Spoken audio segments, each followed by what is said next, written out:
ఆదికాండము 15వ అధ్యాయము.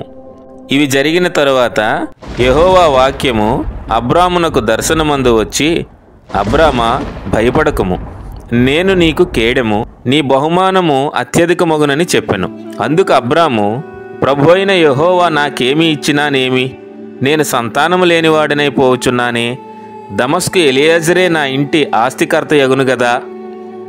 మరియు అబ్రాము, ఇదిగో, నీవు నాకు సంతానం ఇయ్యలేదు గనుక నా పరివారములో ఒకడు నాకు వారసుడగునని చెప్పగా, యెహోవా వాక్యం అతని యొద్దకు వచ్చి, ఇతడు నీకు వారసుడు కాడు, నీ గర్భవాసమున పుట్టబోవుచున్నవాడు నీకు వారసుడగునని చెప్పెను. మరియు ఆయన వెలుపలికి అతన్ని తీసుకుని వచ్చి, నీవు ఆకాశం వైపు తేరి చూచి నక్షత్రమును లెక్కించుటకు నీ చేతనైతే లెక్కించమని చెప్పి, నీ సంతానము అలాగవునని చెప్పెను.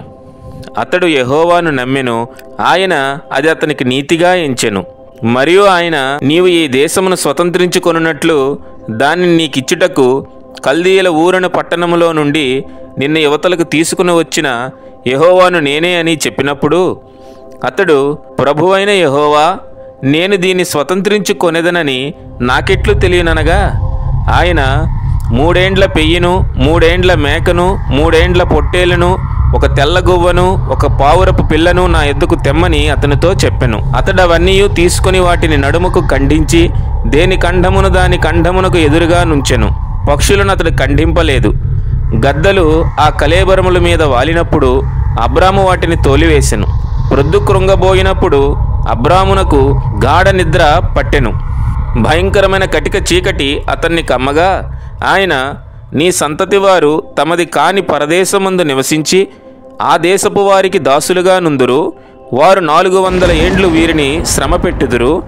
వీరు ఎవరికి దాసులవుదురో ఆ జనమునకు నేనే తీర్పు తీర్చుదును. తరువాత వారు మిక్కిలి ఆస్తితో బయలుదేరి వచ్చెదరు.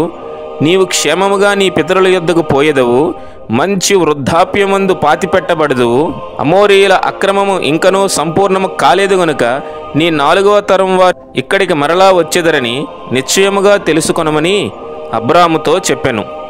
మరియు ప్రొద్దు కృంగి కటిక చీకటి పడినప్పుడు రాచుచున్న పొయ్యయు అగ్ని జ్వాలయును కనబడి ఆ కంఠముల మధ్య నడిచిపోయెను. ఆ దినమందే యెహోవా ఐగుప్తు నది మొదలుకొని గొప్ప నది అయిన యూఫ్రటీస్ నది వరకు ఈ దేశమును, అనగా కేనీయులను, కనిజ్జీయులను, కద్మోనీయులను, హిత్తీయులను, పెరిజ్జీయులను, రెఫాయీయులను, అమోరీయులను, కనానీయులను, గిర్గాషీయులను, యెబూసీయులను నీ సంతానమునికిచ్చియున్నానని అబ్రాముతో నిబంధన చేసెను. Praise the Lord.